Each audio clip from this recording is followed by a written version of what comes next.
Hi, it's Terry Roberts back with another edition of Newsmakers Journal of the Plague Year. It is Tuesday, November 10th, and we are talking with my Calbuzz partner, Phil Trounstine, about how the election of Joe Biden and Kamala Harris affects California. How are you, partner? I'm doing okay, brother. Yeah, you're more relieved than you were last week at this time, I expect. I am more relieved, although, you anybody who is paying attention has to be worried about Trump's narcissistic meltdown in these next, you know, 60, 70 days. Um, because he's fired the Secretary of Defense, he's gotten rid of the guy who runs his climate change program, he's gotten rid of all kinds of key people. The entire nuclear code team, I think, has been let go.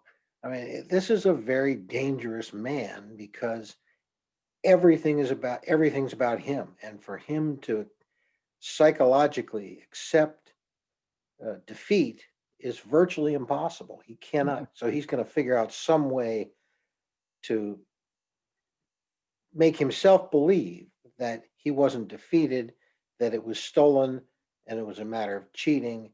And so that just piques his anger.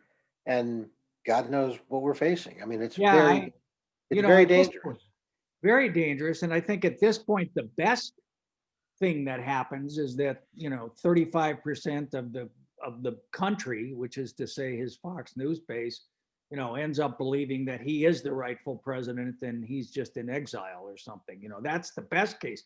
The worst case is this thing with the defense secretary Mark Esper, who broke with him about Trump's desire to use federal troops during the George Floyd protests and demonstrations, has now been fired. What does that signal exactly? Is it just peak, or is there something deeper there? So I agree with you. It's he's president, I think, for 71 more days, and it is not a good situation. He won't let the General Services Administration give the keys to the transition to the Right. Biden campaign, release the money, all of these things that have just always been done and that were extended to him by Barack Right. Obama within 48 hours of Right. the election being called.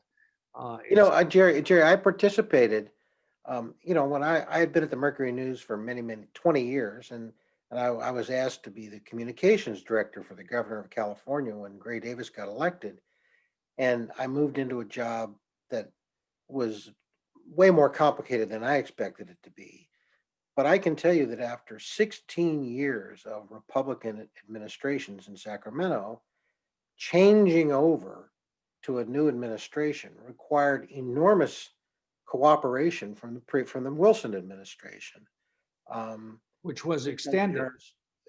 most people don't understand how big this whole thing is. This is just not, the White House; it's the entire government. And Right. so But the Wilson administration was cooperative. they were totally cooperative. Yeah. And if it hadn't been for that, I mean, I alone had 60 departments and 13 agencies, all of which needed new public information people, because there've been 16 years of Republicans in those positions, and I was just one. I was just the communications operation. And that in one state, In albeit one state, California. exactly. Yeah, it's huge. So yeah, I agree. It is very difficult for people to understand how just what an incredible stone in the road Trump is throwing at Biden by doing this. And we're talking about the nukes, and we're talking about our relations with other countries and Yes. terrorism and all this big real stuff. So Yeah. and if anybody wants to be scared, please feel free to read my blog today, newsmakerswithjr.com. Plenty of free parking. Okay, let's talk about California. Okay. So at first glance, I just checked the numbers before we started. Biden is up 65 to 33% in California. Obviously, a huge, overwhelming landslide. But then, you start to dig into it a little bit. After 4 years of Trump and all that we've seen, he's got 500,000 more votes in California than he did last time. the Democrats who had completely dominated the congressional delegation are on the brink of losing 3 seats, possibly 4. Christy Smith still ahead in the 25th CD by about 12 votes, that they had just picked up.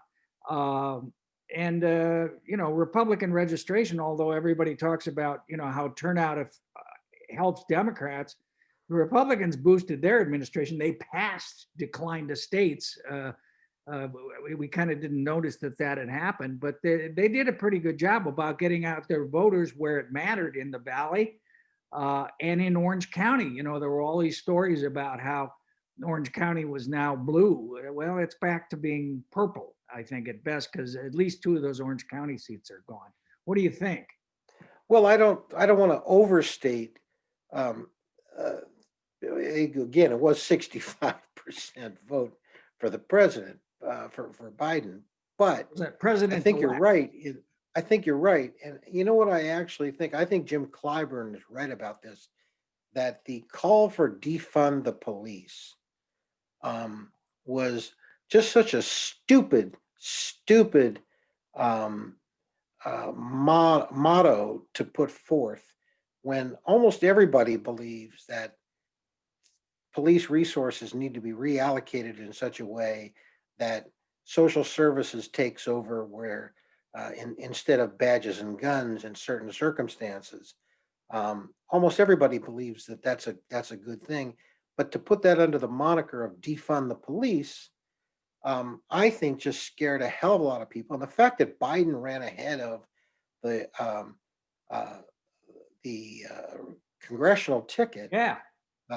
suggests that is in fact what did happen in certain places, and may have cost, according to Clyburn, may have cost the Democrats a clean shot at Georgia, at the 2 Senate seats in Georgia. Yeah, I want to talk about those, but let's stay on the House for a second. So, there were all these forecasts, including by Speaker Pelosi, that the Democrats were going to increase their sizable majority. Right. In what happened is they're going to lose 10 or 12 seats, and it's going to be very close, which is going to make things much more difficult, not only for Pelosi, for Biden. Is it time for the speaker to step aside, do you think?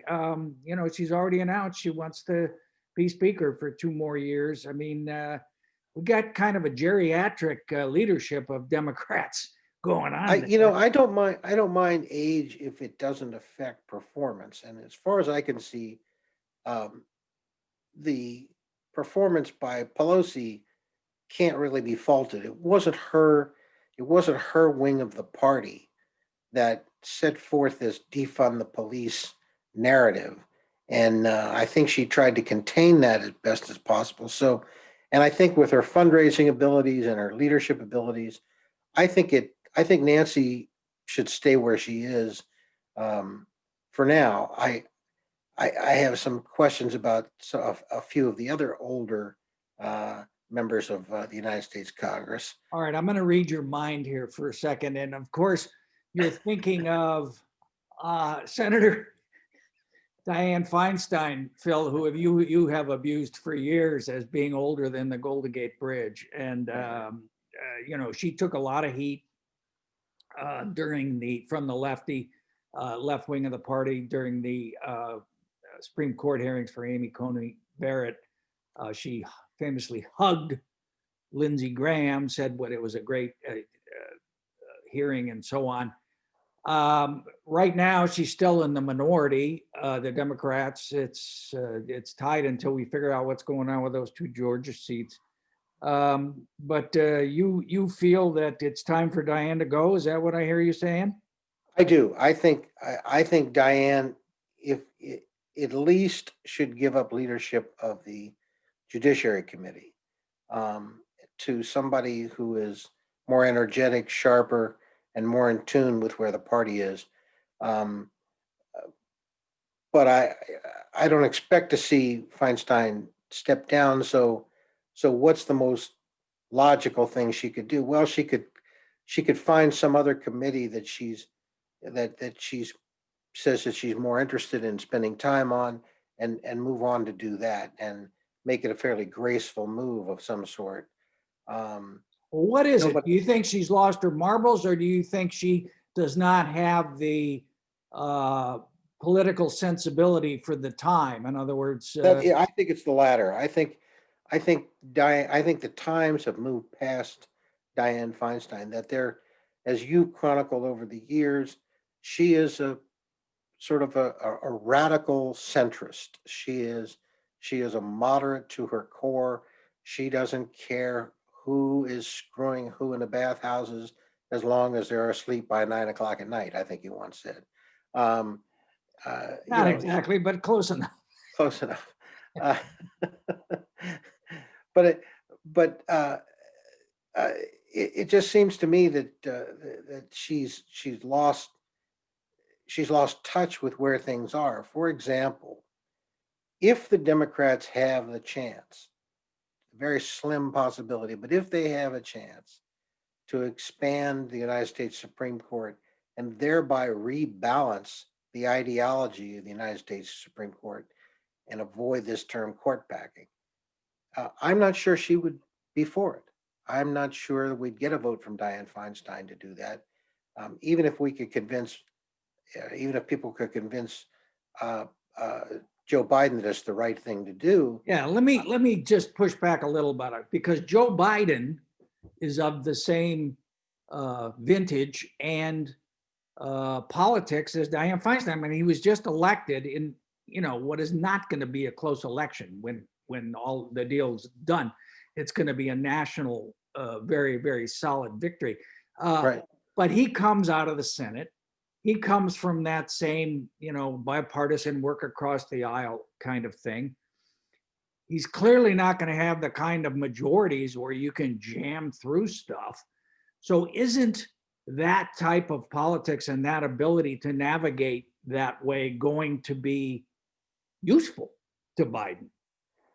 If that's true, if there are people in the Republican Party who are willing to participate in some sort of a bipartisan coalition to govern, yeah, if that's true, if after Trump, some of the Republicans turn back around and say, okay, we're going to actually try to participate in government once again, instead of just stopping everything. I have a hard time believing that's going to happen under Mitch McConnell. Under Mitch McConnell, I think we're going to see total war all the time from day one in the US Senate. He's going to be dedicated to making Joe Biden a one-term president. Well, that's certainly what we've seen so far, Right, lining up behind Trump on Trump's right, evidence-free allegations that there was mass voter fraud and right.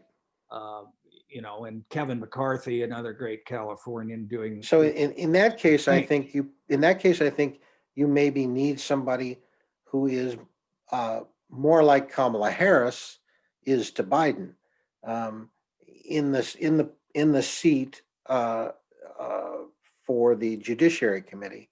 Um, but I think it's all speculative because I don't think Diane's going anywhere, and I don't think anybody's got the power to push her. I think she might be, like I say, I think maybe you could persuade her that, if there was some other committee, climate change or something that she has some interest in, and you could say, we want you to be in charge of this. Um, uh, but, she's always wanted to be on judiciary. I don't think you could persuade her of She's a anything. badge sniffer from day one. I don't. And I so, don't think that's going to happen. Maybe intelligence. Is she still on the Intelligence Committee anyway? All right. So let's talk about the other Senate seat. okay. Kamala Harris.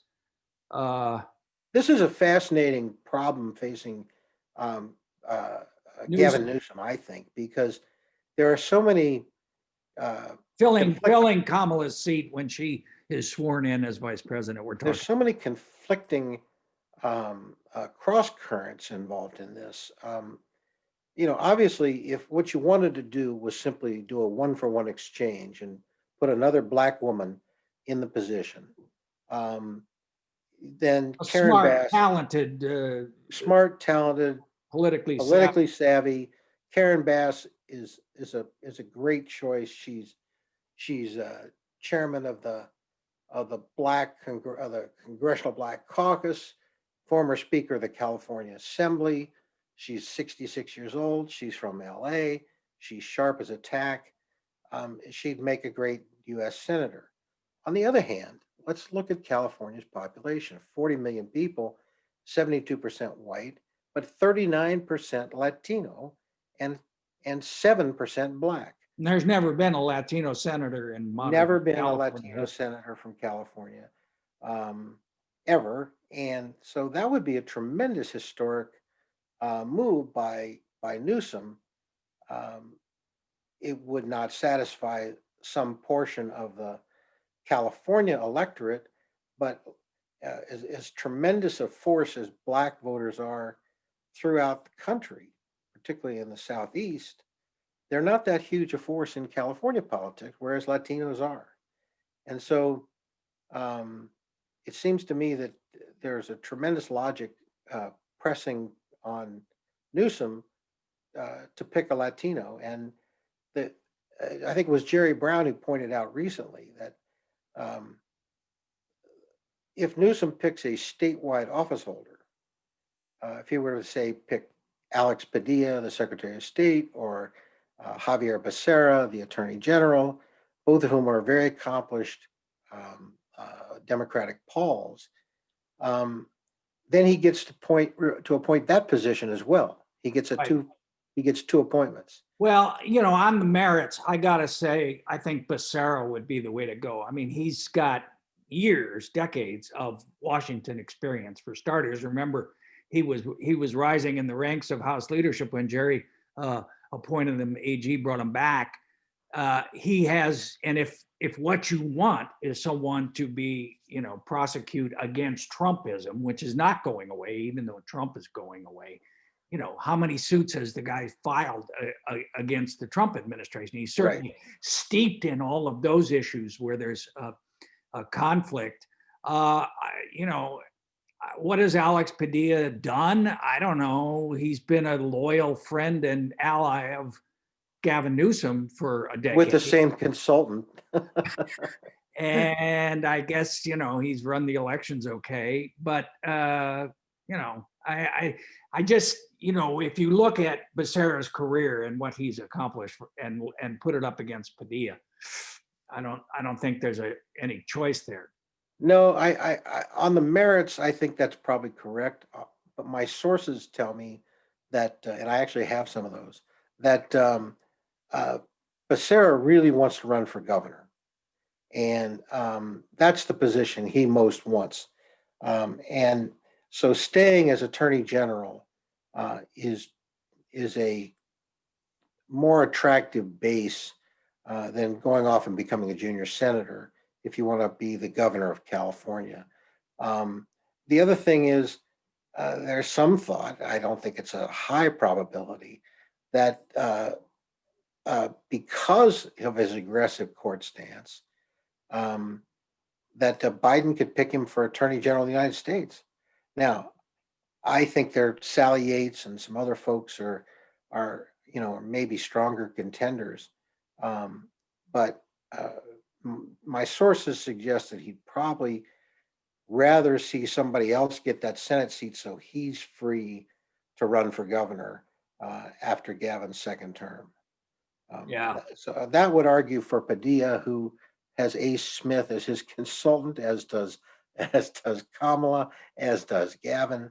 And so, but there's other folks around the state. Well, the other thing is, remember, it's going to be an appointment for only 2 years. Kamala would have to stand for re-election in 2022.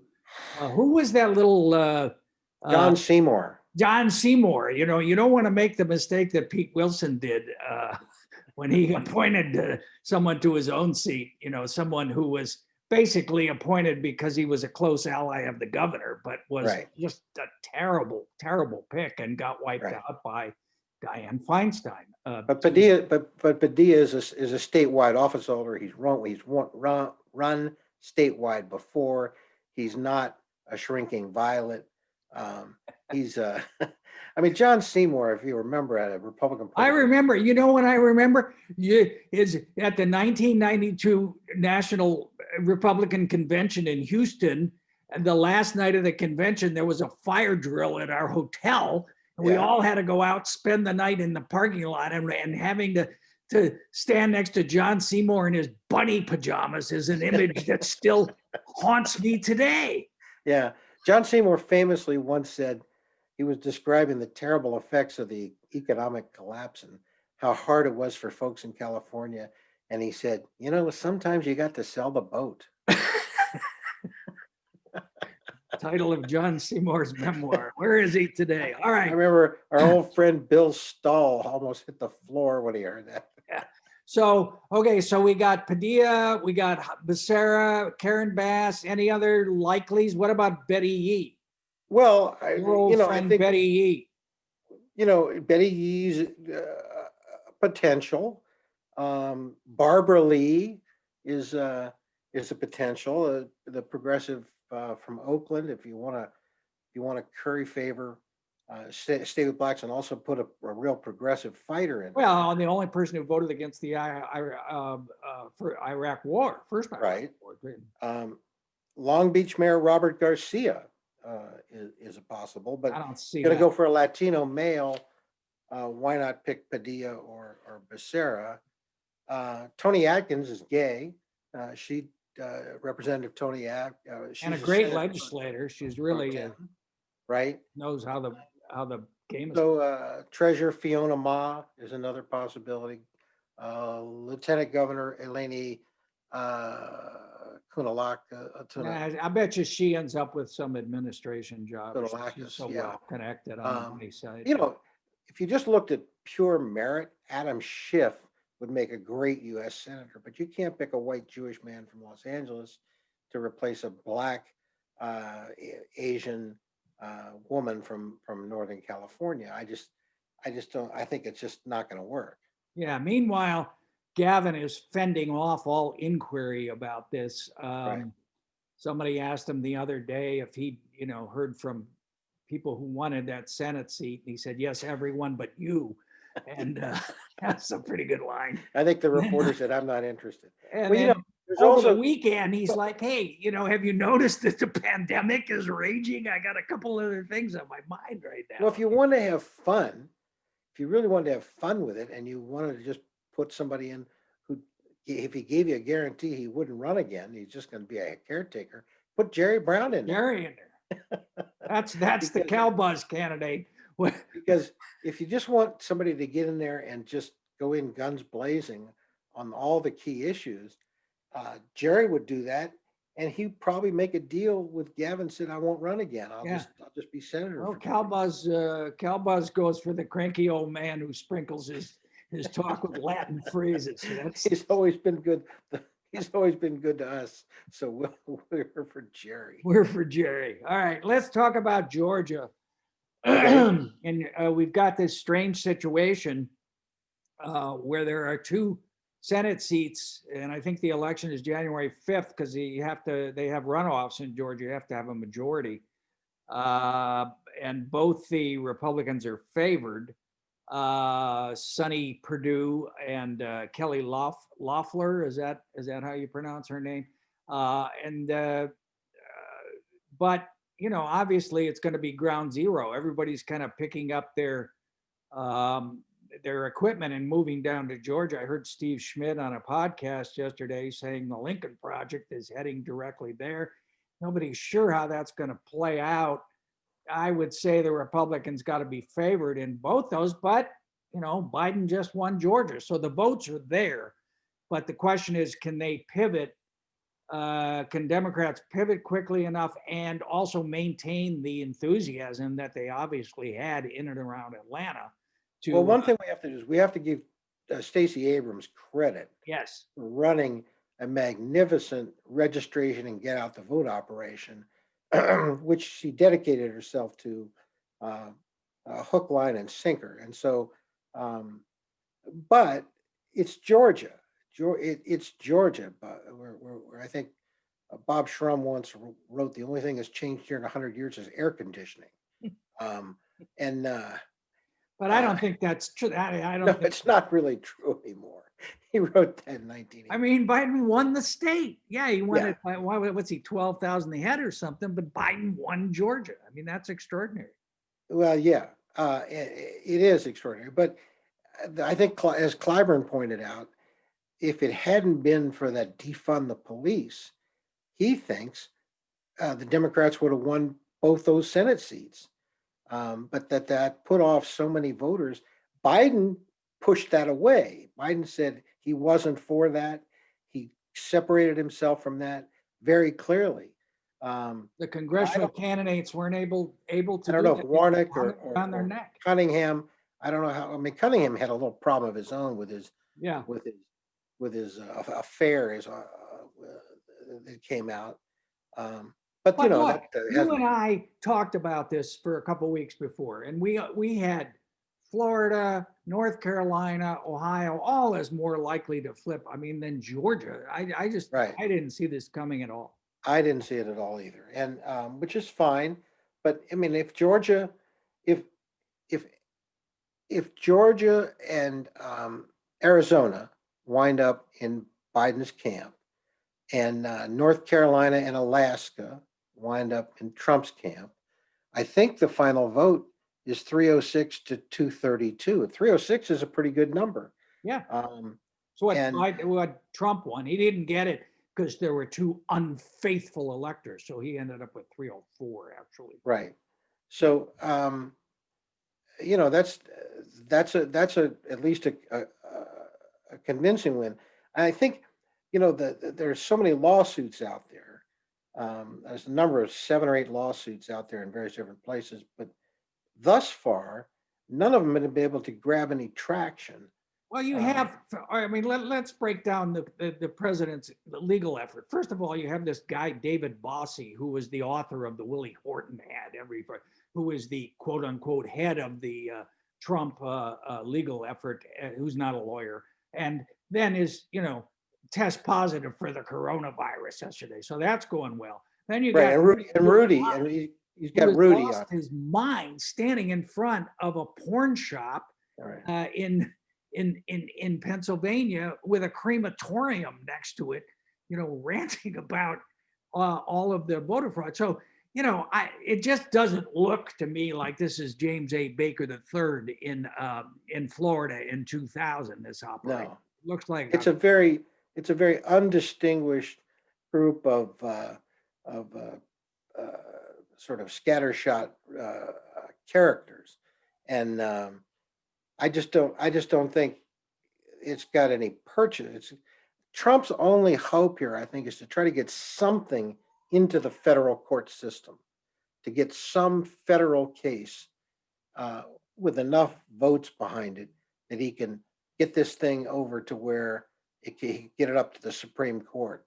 Because as long as the state courts just keep batting them down, um, which they seem to be doing, because they have no evidence. And if they have any evidence, it's going to be a handful of votes, and we're talking thousands of votes that would have to be shifted. So I am less worried now than I was that the court strategy is going to work. I think what it is doing is it's delaying the transition. Well, I am more worried because yesterday, Monday, the Attorney General of the United States, Bill Barr, who has politicized the Department of Justice on Trump's behalf since he was sworn in, did a 180 turn on the policy of the Justice Department, which has been, not to file federal vote fraud cases until votes have been certified. Changed that, told the U.S. attorneys across the country, in effect, go find, some voter fraud. The guy who was the head, the lifelong, career prosecutor who was the head of that division promptly resigned in protest. Right. And I think that's what this is clearly aimed at trying to do, is find a federal case. I absolutely agree with that. I note that Barr, who's magnificent at covering his ass, Which put is some language in there that said no frivolous or unsubstantiated charges will be considered.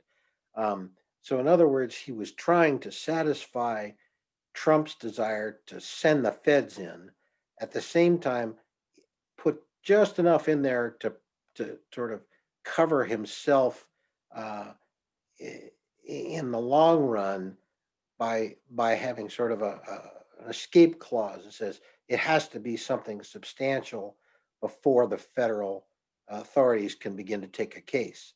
Um, and so, of course, that's in the eye of the beholder, but it gives Bill Barr kind of an out in case nothing does develop out of any of that.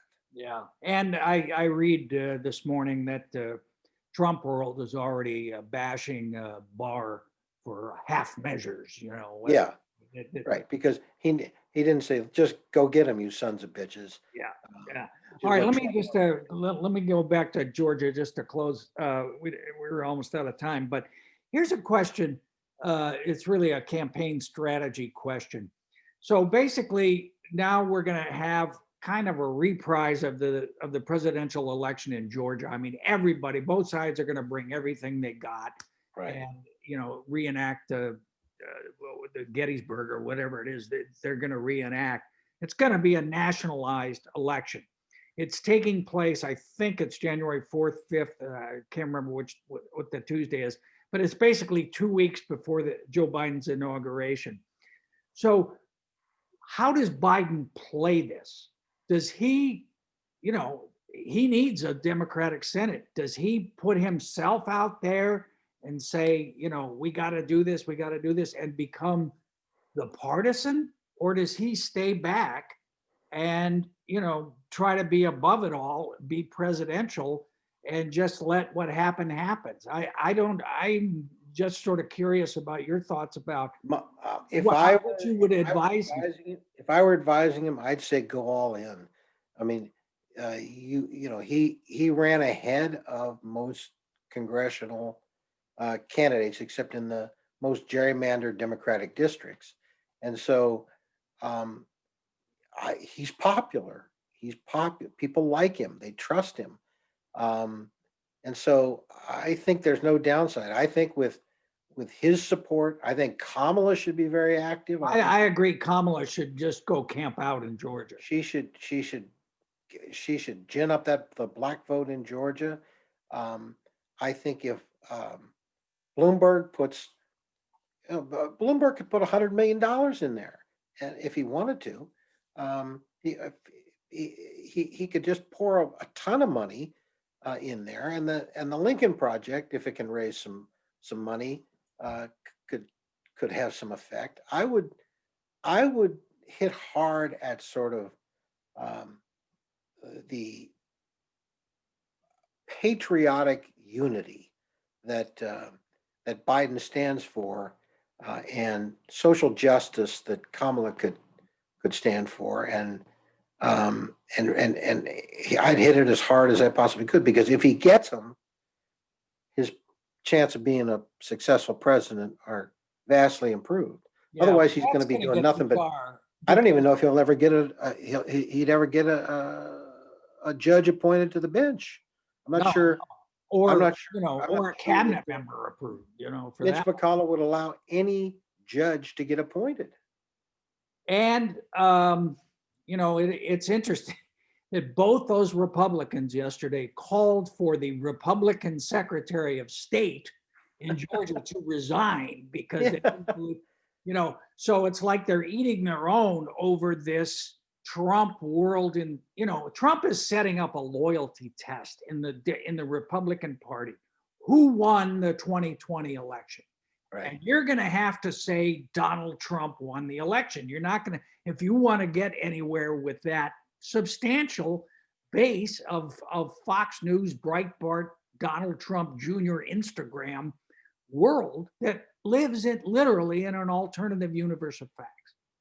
And it's a big alternative universe. The second highest vote getter for the president of the United States in the history of American elections is Donald Trump. Yeah. I mean, what is demoralizing about this election is even though Biden all the cards are stacked against a Democrat running for president. We know because the way the electoral college is structured, with Russian interference and um, uh, with the electoral college set the way it is, winning with 306 electoral votes by a Democrat is a big damn deal. Big deal. But uh, it's no guarantee of success as a president if you don't have the Senate. No, and it's, in fact, if you look at what's going to happen, based on the projections of the pandemic, based on what's happening with the economy, I mean, Biden's going to walk in day one with a lot of problems. And, Right. Mitch McConnell and Kevin McCarthy are going to try to make it his problems. The thing about I inherited this and blah, blah, blah, that it doesn't seem to last for Democrats very well. It didn't last for. Well, no, but Obama. look, Obama had the same problem. Obama was handed this steaming pile, and including the meltdown of the American economy, and And he had both houses of Congress. And he had both houses of Congress. He saved GM. He killed Bin Laden. I mean, he had to do some pretty big things. And then once he lost Congress, boom, it all came to a halt, and we had nothing but executive orders left. Yeah. All right. Well, Biden's going to have to go big on the executive orders. Don't you think he has to go in to Georgia and just go guns blazing? I think he should stay out of it, honestly, until the closing argument. I can see him coming in and making a closing argument, but I think that Kamala has to go down there and be a warrior. 75% of the votes in Georgia are in and around Atlanta, right, and around the suburbs. And, that Stacey Abrams actually registered, and despite efforts to suppress the black vote in Georgia, it got out. So that's the traditional role of the vice president. That's the party person, that's the attack person. I just think it's going to be hard for Biden to go down there and tear people's faces off about the Senate race, and then 2 weeks later take the oath of office and deliver an inaugural address that says, "Let us." No, I don't think he should go in as Mr. Negative. I think Kamala should be Ms. Negative, but I think Biden should be there as sort of the inspirational. And maybe you're right that he shouldn't come in until the end.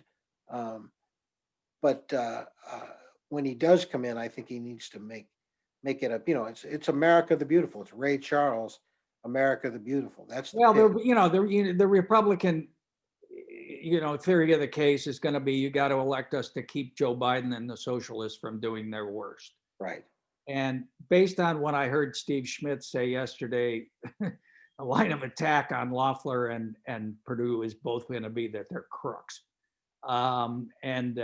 She's out there selling stocks based on information about the pandemic she hears, and don't even get me started.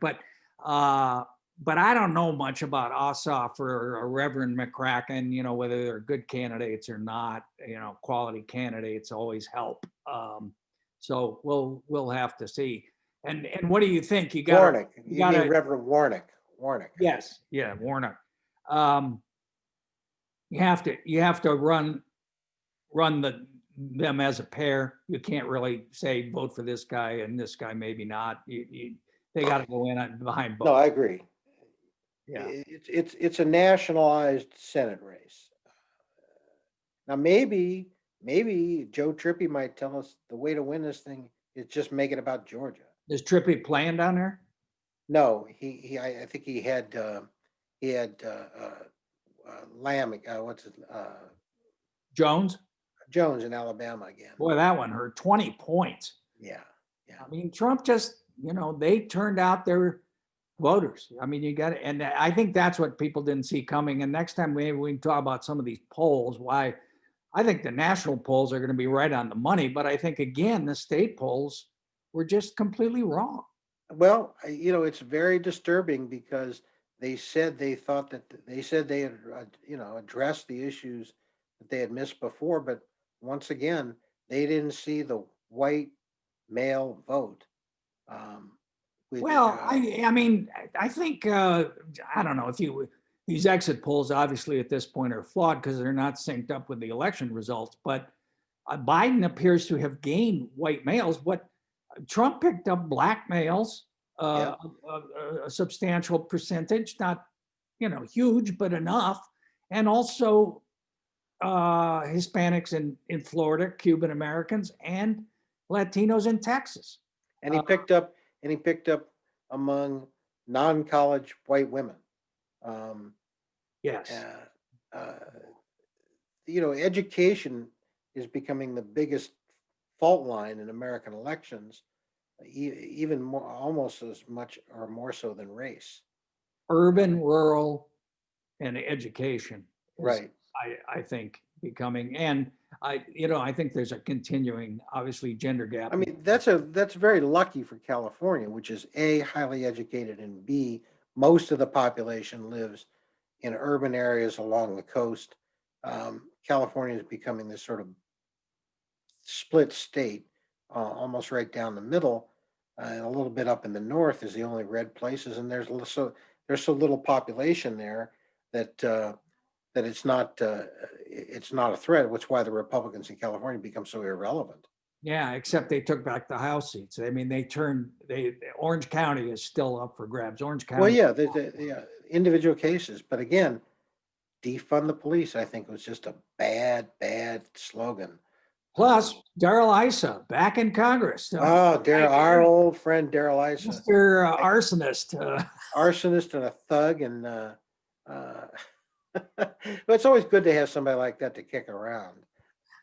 All right. Thanks. We'll see. 71 days to go. All right, partner. I think we can breathe a little easier. If it weren't Donald Trump and the massive narcissist, we could actually exhale. Yeah, I'll breathe a little easier when he takes the oath of office. That's when I'll. Right, me too. All right, I'll talk to you.